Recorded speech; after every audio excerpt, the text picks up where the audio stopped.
काय मागितलं बाप्पा? नाही, बाप्पाचे आशीर्वाद घेतले. पुण्याचं ग्रामदैवत आहे आणि आत्ता ग्रामदैवताचा आशीर्वाद घेतला आणि तांबडी जोगेश्वरी माता जी आहे पुण्याची ग्रामदेवी आहे त्यांचे दर्शन आता मी घेणार आहे. मागितलं काही नाही, आजपर्यंत सगळंच दिलं आहे. जनतेची सेवा करण्यासाठीची जी काही एक इच्छाशक्ती लागते, जे एक निश्चितपणे आशीर्वाद लागतो तो या ठिकाणी मिळेल आणि म्हणून आपण दर्शन घेतो.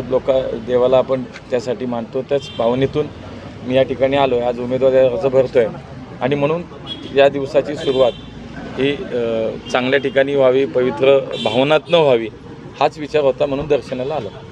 शक्ती प्रदर्शन करून अर्ज भरला जाणार आहे, मोठी जय्यत तयारी सगळी.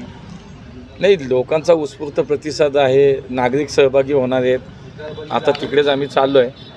मला असं वाटतं की ते संकेत आहेत शेवटी. मोदीजींना पुन्हा प्रधानमंत्री करणं असेल, पुण्याची कायम परंपरा जी आहे इथून मागची, की पुन्हा एकदा पुण्याचा एक प्रतिनिधी हा केंद्रात लोकसभेत पाठवण्याचं, मला असं वाटतं त्यासाठीच लोकांचा उत्स्फूर्त प्रतिसाद आहे, तो आजही दिसेल. मुख्यमंत्री नाही येते यार. आज राज्यातलाही अनेक ठिकाणचा उमेदवार अर्ज भरायचा शेवटचा दिवस आहे. त्यामुळे संभाजीनगर असेल, जळगाव असेल, अनेक ठिकाणी सर्व नेत्यांना जायचं आहे. त्यामुळे माननीय नीलमताई गोरे आहेत, उदयजी सामंत साहेब आहेत, अजितदादा आहेत, देवेंद्रजी आहेत, सगळी मंडळी आहेत. त्यामुळे CM साहेबांना आज राज्यात सगळीकडे जावं लागेल. मुळात त्यांनी मागच्या आठवड्यात पुणे लोकसभेसाठी एक महायुतीचा मेळावाही घेतला होता. मोदीजींच्या सभेसाठी सुद्धा 29ला माननीय मुख्यमंत्री पुण्यात येतात. त्यामुळे आपणही राज्यभराचा त्यांचा विचार करून हे 100% की त्यांना सगळीकडे जावं लागेल. हॅट्रिक आहे 100%. अन्य विरोधकांना काय शुभेच्छा.